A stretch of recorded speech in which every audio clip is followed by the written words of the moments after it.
inaan u mahad celiyo Ilaahay subxaanahu wa tacaala ee caafimaadkii cimriga siiyay thumma inaan u mahad celiyo madaxweynaha jamhuuriyadda Soomaaliya Xasan Sheekh Maxamuud sidoo kale inaan u mahad celiyo madaxweynaha Galmudug Axmed Cabdi Kaariye sidoo kale aan u mahad celiyo wasiirka gaashaandhigga iyo taliyaha xoogga oo aan isleeyahay waa nin dhalinyaro runtii aan isleeyahay aad ugu firfircoon shaqadiisa aanan ku bogaadinayo garab istaaga ciidamada iyo u dhawr adeegida iyo aqoonta uu leeyahay inuu fuliyo waajibaadkaas anigoo ah gudoomiyaha guddiga difaaca ee baarlamaanka federaalka Soomaaliya golaha shacabka runtii waxaan isleeyahay taliyuhu waa taliye runtii ku haboon in lagu baraarujiyo laguna garab istaago loogana mahad celiyo waxaan runtii geey doonaa hadii alla idmo golaha shacabka guddiga joogtada qaybta ka ahay iyo muxuu ahaa baarlamaanka hortiisaba in amaanta uu leeyahay iyo waajibaadkaas aan meelo badan oo gooba ka sheego hadii alla idmo si wasiirka gaashaandhigaba inta markaan uga gudbo runtii waxaan isleeyahay aniga iyo guddi kale ee waxa jira meeshan wax ka soo bilowna xildhibaano ka soo jeeda Galmudug iyo Hirshabeelle iyo shirar waxaan ka bilownay markaan magaalada Muqdisho markaan aragnay kacdoonkii ka dhacay meesha la yiraahdo Hiiraan iyo nimanka qawaariijta ee ilmaha yararka iyo qaaduu dariiqa ee jidka u galay ee caruurtii dilay ilmaha aragteen saqiirada social media la dhiga gowracay baabuurtii masaafirka ah aan u kala aabayeelna dariiqyada ku gubay ceelashii biyaha ee abaarta aragteen oo jirta runtii ceelashii ka gubay oonka iyo haraadka iyo dhibaatada dadku baray markaan fiirno diinta islaamka waxa ay ka qabto waxaan noo soo baxay inaan dadka aan metelno ee labadaas gobol ka soo jeeda aan ku baraarujino in qawaariijtaas ilaahay ka furtay oo daalimiinta in laga hortago dadkana laga dulqaado inaan dadka ku wacyi gelino kuna baraarujino ilaahay fadligii waxaan u tagnay madaxweynaha jamhuuriyadda anagoo guddiya waxaan ka codsanay madaxweynuhu waxa ka socda Hiiraan inaan wax indhaha laga qarsan karo aysan ahayn sidaas darteed dawladdu wax alla wax xoog ay leedahay in la isugu geeyo madaxweynuhu waa naga aqbalay runtii hawsha ka socota meesha la yiraahdo Hiiraan waxaan uga mahad celinaynaa madaxweynaha iyo wasaaradda gaashaandhigga taliyaha xoogga iyo taliyaha ciidanka lugta iyo saraakiisha kaleba waajibaadka laga qaatay runtii haddaanan dadka dawladdu aysan hor socon ciidamada xoogga aysan socon guulaha maanta la gaaray lama gaareen dhinaca naga kale xildhibaanadan ka soo jeeda reer Hiiraan na waxaan uga mahad celinayaa inay ayaguna garab istaag badan muujiyeen dhinaca kale gudoomiyaha Cali Jayte oo isleeyahay sanadkan waa haliyay u soo baxay ummadda ku nool gobolada dhexana waxaan la rabaa inaan halkan uga mahad celiyo shaqada uu hayo ee uu bilow u ahaa inta markaan ka baxo runtii qaybaha nooga aadanaa ballanqaadyadii la qaaday annagoo xildhibaanada ka soo jeeda deegaamadan waxaan u soo wareegnay inaan nimaadno meelihii waajibaadkii la kala qaatay qayb ka mid ah xildhibaano aan ka mid ahay waxay yimaadeen magaalada Dhuusamareeb ilaahay fadligii markaan nimid howlgallo socdaan ku soo aadnay waxaa dhacay meel la yiraahdo Sinadaqo ciidanka xoogga deganaa in kuwii qawaariijta ay ku soo qaadeen duulaan halkaasna ay jab xoog la ugu geysteen wixii ka dambeeyay taliyihii xoogga iyo wasiirka gaashaandhigga iyo madaxweynaha Galmudug iyo annagoo ku biirnaba waxaan halkaa ugu tagnay in lagu baraarujiyo ciidamada gorgor ee halkaa joogay iyo saraakiishoodaba runtii shaqada quruxda badan ee qawaariijta u geysteen ee meydkoodii iyo wixii ilaa muxuu ahaa alla amray in la duugo laakiin halkaa dhibaato badan loogu geystay intaa markay dhacday oon meesha isaga daba tagnay waxaan qiimeyn ku sameynay sida wax u jiraan iyo deegaamada gacanta ka maqan iyo deegaamadii hadda ay dhumaalisi ku yimaadeen waxaa la isla qaatay waajibaadka in inta hadda caasimadda hoos timaada ee ay dhumaalisi ku yimaadeen ay miinooyinka geliyaan in tallaabo laga qaado tallaabada xigtana markan gacanta ay la soo galaan deegaankaasu tuugada laga dhameeyo jidadka la furo la xaqiijiyo in gulufkii kale colaada ee deegaanka 15 sano iyo inta ka badan deganaayeen loo gudbo waxaa la xaqiijiyay tuulooyinka aan isleeyahay ilaa dhowr iyo 20 tuulo oo hadda magacyadooda halkaan ku soo koobi karin laakiin kuwa caasimadda hoos yimaada in shantii cishe aan maqnayn lagu soo xaqiijiyay miinooyinkii laga baaray dadka jooga la wacyi geliyay haddana ay weli ku sugan yihiin ciidamadii xoogga dalka ciidamadii deegaanka kuwa booliiska iyo muxuu ahaa ciidamadii daraawiishta Galmudug inta ka bacdi runtii xalan waxaan kusoo laabanay annagoo mas-uuliyiintanada magaalada dhuusamareeb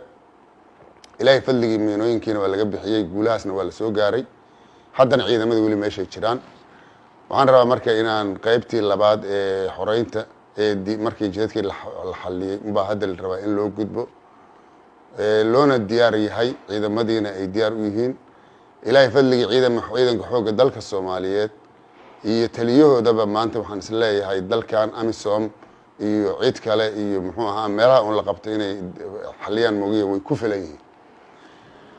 haddana waxay dagaalku ka socdaa qaybo badan ee kamida muxuu ahaa Galgaduud oo runtii jab xoog loogu geystay.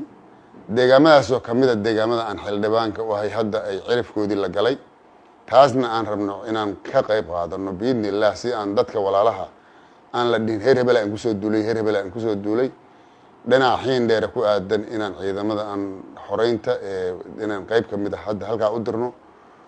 qaybo kamidana hadda waxay ku jiraan howlgalkii, qaybo kamidana waxay hadda joogaan dhuusamareeb.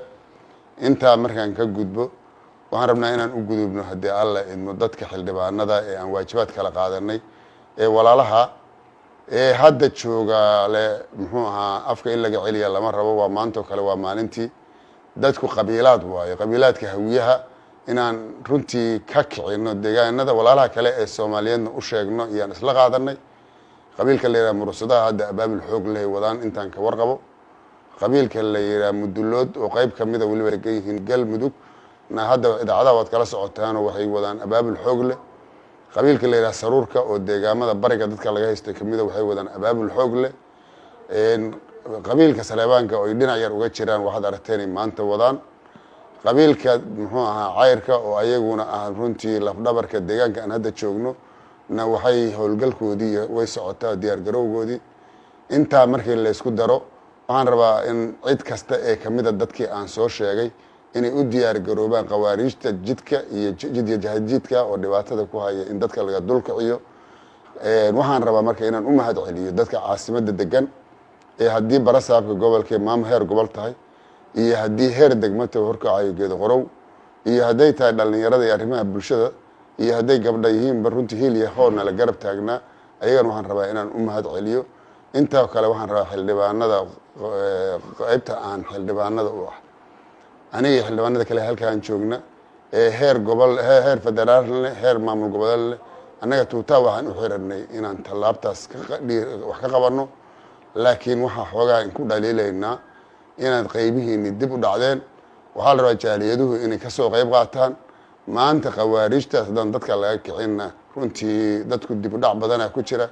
ceel la helay aan tagnay, runtii waxaan ku aragnay waxaan indhahaadu aysan sheegi karin. waa uun meeshii ay 90kii joogtay maanta weli joogaan. iskool male, deegaan male, foolxumada ka muuqata ilaahay unbaa og. deegaamada kalena way kasii daran yihiin. waxaan rabnaa wax iskool inay dhigta ma jirto. waxaan rabnaa wax caafimaad haysta ma jirto. waxaan rabaa inaan idiin sheegno wax biyo nadiif haysta ma jiraan. haddaad adinku haysataan kuwaas ma haystaan.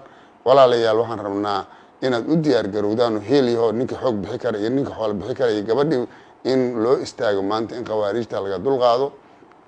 kuwa aad aragteen social media ku jira ee wax dacaayadeynayana waxay u shaqaynayaan shabaabka. ha ku qaldameynina. ciddii aan ka qayb qaadan ee aan howshaas maanta u istaagin eed aragtaan inay dadka kala qaybinayaan ee mursada duble ka dhex shaqaynaya ee qabiilooyinka isku diraya ee Saleebaanka iyo dublaha dhinac ka hurinaya ee deegaanka qabiilooyinka aan la nahay warxumada ku wada. waxaan rabaa inaan ina caddeeyo inay shabaab u shaqeeyaan. marka ayaan lagu qaldamin qolada shabaabka u shaqeyda. walaalayaal u istaaga deegaanka in la xoreeyo. walaalaha kale ee aan soo sheeginna waxa weeye hadday baay iyo bakool joogaan ay yihiin Digil iyo Mirifle, hadday dir yihiin, hadday beelshaan yihiin, maanta qawaariijta qolo kasta meeshay joogta inay uga istaagtaa la rabaa. waa dalkii iyo dadkii way la hareen, sharaftanadii dib ay u dhigeen. walaalayaal waxaan kusoo gabagabeynayaa maanta madaxweyne waxaan haysanaa xasan sheekh maxamuud la yiraahdo oo u istaagay oon shaqo kale ka shaqaynayn. waxaan maanta haysanaa dad heegan u ah. marka dadka ha la garab siiyo, hana la istaago, maamuladan ha lala shaqeeyo. waxaan rabaa inaan kusoo gabagabeeyo. waa guulaysanaynaa biidni illaah. shabaabna waa laga dulqaadayaa dadka. koobkoodiyaa buuxsamay. diin male. dadkii waxaad garan kartaan nimanka dadka laynaya. marka intaasaan rabaa inaan kusoo gabagabeeyo. ilaahay hana guuleeyo. hawshaan u soconnana allah ku guulaysta naga dhigo intii ka soo baxda ee ka soo muxuu ahaa ka toobad keentay ee ka timaadana waxaan rabnaa inaan soo dhaweyno inta kalena waxaan rabnaa inaan tallaabo ka qaadno intaasaan rabaa inaan kusoo gabeeyo. Wasalaamu calaykum waraxmatullaahi wabarakaatu.